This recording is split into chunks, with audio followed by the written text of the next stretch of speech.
E aí, investidores, tudo bem com vocês? Sejam muito bem-vindos a mais um vídeo do Manual dos FIIs. E hoje a gente vai falar um pouquinho sobre por que o preço dos fundos imobiliários, os fundos de investimento imobiliários, estão caindo tanto. Gente, um dos fatores que influenciam no preço de todas as coisas na nossa economia é a taxa de juros. Então, provavelmente, você já ouviu falar na taxa Selic. Taxa Selic nada mais é do que a taxa dada pelo Banco Central como taxa base de juros. Nossa poupança, por exemplo, rende hoje 70% da Selic. Então vocês vão observar que de janeiro de 2017 ela já vinha caindo já, essa taxa de juros, chegou à sua mínima histórica de 2%. Então, o valor que você receberia, por exemplo, na poupança seria de 70% desses 2% aí da taxa de juros, taxa Selic, que era muito baixo. Então, nesse momento, muitos investidores, muitas pessoas começaram a ver outros investimentos que tivessem um rendimento mais interessante. É claro. Dentre eles, foi o fundo de investimento imobiliário. O valor dos fundos imobiliários já tinha crescido bastante até a época de dezembro aí de 2019, quando a taxa de juros não parava de cair. Daí, o investimento em fundos imobiliários ficou muito mais atrativo. Para a gente ter uma base, de 2017 para cá, a taxa de juros veio caindo e o nosso IFIX, que é como se fosse a Ibovespa aí dos fundos imobiliários, começou a crescer bastante. Só que, nos últimos meses, você deve ter percebido que a taxa de juros voltou a aumentar. E a meta está em 7%. Quando a gente atingir a meta, nós dobramos a meta. Com isso, aquelas pessoas que saíram da renda fixa e foram para fundos imobiliários e ações, agora estão voltando, migrando de volta para a renda fixa. Para quem não sabe, a renda fixa, através do FGC, muitos bancos garantem até R$250 mil do seu investimento. Ou seja, você tem uma garantia que até 250 mil você não vai perder aquele dinheiro.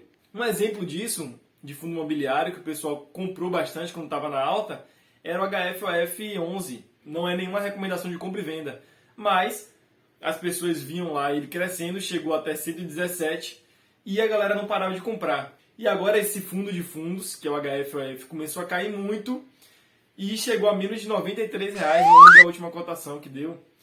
Mas a galera que é inexperiente ficava comprando na alta, sem entender os fundamentos. Quando estava na baixa, agora está desesperado porque perdeu dinheiro. Preste atenção, diversifique o seu portfólio de investimento. Se você quer investir em renda fixa, faça uma diversificação na renda fixa. Se você quer investir em fundos imobiliários, se você se interessa pelo ramo, diversifique esse investimento. Os fundos de fundos, por exemplo, o BCFF11 ou HFOF11, são interessantes porque ele é um fundo que compra cotas de outros fundos. Então, só de comprar uma cota dele, você já tem uma diversificação. Eu, por exemplo, quando eu ia para os shoppings, eu ficava imaginando que só quem era muito rico e que tinha muito dinheiro poderia comprar e receber o aluguel dos shoppings. E depois eu vi que é muito mais simples e hoje, corretoras como a do Banco Inter, você não paga a taxa de corretagem. Antigamente, todas as vezes que você precisava comprar uma ação, você precisava pagar uma taxa. Hoje em dia a gente já tem um grande número de empresas que não cobram taxa de corretagem. Isso fez com que o número de pessoas que começaram a investir aumentasse muito. Em 2015, tínhamos cerca de 557 mil investidores na bolsa. Em 2020, ano passado, mais de 2 milhões de pessoas, ou seja, o número mais que quadruplicou. E, atualmente, já temos mais de 3 milhões e 700 mil pessoas investindo na Bolsa de Valores. Um exemplo que a gente tem de uma empresa que subiu muito de valor em pouco tempo foi a Magazine Luiza. Mas essa é uma empresa em 1 milhão na Bolsa, que consegue alavancar o seu rendimento e o seu valor na Bolsa em pouco tempo. Um outro fator que mais recentemente tem derrubado o valor dos fundos imobiliários e tem deixado ótimas oportunidades, não é nenhuma recomendação de compra ou de venda, são os rumores de taxação de dividendos.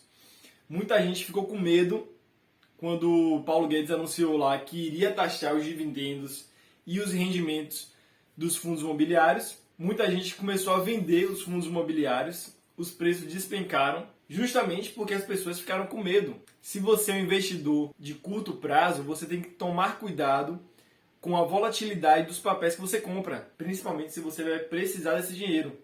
Então, um dos princípios aqui para você investidor que está investindo para longo prazo é não conte com esse dinheiro. Não conte com esse dinheiro. Os fundos imobiliários, eles fazem parte de uma renda variável. Eu pensava que só pessoas muito ricas poderiam receber aluguéis de shoppings. Depois eu vi que eu poderia comprar cotas e receber todos os meses o aluguel daqueles shoppings, de forma muito simples e fácil. E não só os shoppings, mas muitos outros empreendimentos na parte imobiliária podem ser adquiridas através de cotas. As cotas, gente, são parte dos imóveis. Com essas cotas no seu nome, você vai receber o aluguel delas todo mês. Você vai sofrer também se elas desvalorizarem ou elas valorizarem. Então vocês precisam estar cientes que fundos imobiliários também é renda variável. Muita gente falava que os fundos imobiliários não tinham problema em relação à variação de preço na bolsa. Principalmente depois da situação que a gente viveu, começou em 2020, a gente começou com uma volatilidade bastante acentuada dos fundos imobiliários. Vocês vão ver que o valor patrimonial desses fundos, eles serão de tempo em tempo corrigidos, geralmente pela inflação. Mas tem também uma outra parte dos fundos de investimento que investe no chamado CRI. Bem, gente, os fundos de investimento, conhecido como CRI, ficar comprando imóveis. Alguns diversificam e têm alguns imóveis no seu portfólio. Significa que ele vai emprestar o dinheiro a uma taxa de juros. E aí você vai ver o seguinte: IPCA mais 4, IPCA mais 2, IGPM mais 2, IGPM mais 4. O IPCA e o IGPM nada mais são do que índices que são voláteis ao longo do ano e que você vai garantir que esse empréstimo vai se basear nesses índices. O IPCA, por exemplo, é o Índice Nacional de Preços ao Consumidor Amplo. Ou seja, ele vai se basear no preço das coisas ao consumidor e essa porcentagem que foi afetada vai refletir no seu investimento que está atrelado a esse índice. Então, por exemplo, vamos ao exemplo. Você tem R$100 em uma cota. É só um exemplo, tá bom? R$100. Desses R$100 que você comprou da cota, por ano, você tem um rendimento de 9% ao ano. 9%. Então, todos os anos, você vai receber R$9 por esse investimento. Certo? E como você colocou isso em um fundo de investimento, possa ser que essa cota que você comprou a R$100 mude para R$102 ou desça para R$98. Aqui no nosso canal a gente vai mostrar diversas opções de investimento e você vai escolher o que melhor se adequa à sua característica. Então, se você acha que os shoppings eles vão alavancar, não é nenhuma recomendação de compra ou de venda. Se você acha que os shoppings vão alavancar, compra mais cotas de shopping. Se você acha que o futuro são os galpões logísticos, você investe mais nos galpões. Mas eu sugiro que você faça uma diversificação. Hoje é possível com R$10, não é nenhuma recomendação de compra ou de venda. Com R$10 você já consegue fazer um investimento na cota do MXRF11, R$10 e alguns centavos. O MXRF11 é um fundo que tem um dos maiores números de cotistas do Brasil. Vocês precisam se atentar para os relatórios que eles emitem todos os meses e lembrando que rentabilidade passada não é garantia de rentabilidade futura.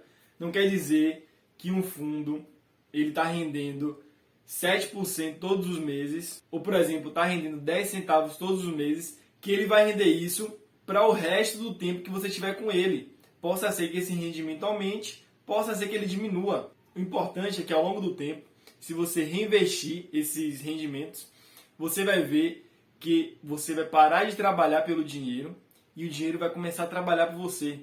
E é isso o objetivo de muitas pessoas que estão estudando outros investimentos além da poupança. Infelizmente, a gente não pode prever, por exemplo, se os nossos rendimentos vão ser tributados em 20%, em 50%. A minha opinião sobre essa taxação não é se ela é boa ou ruim, mas de que forma isso pode impactar nas empresas. Se eles diminuírem a taxa que incide sobre as empresas, e aumentar sobre os dividendos, tudo bem.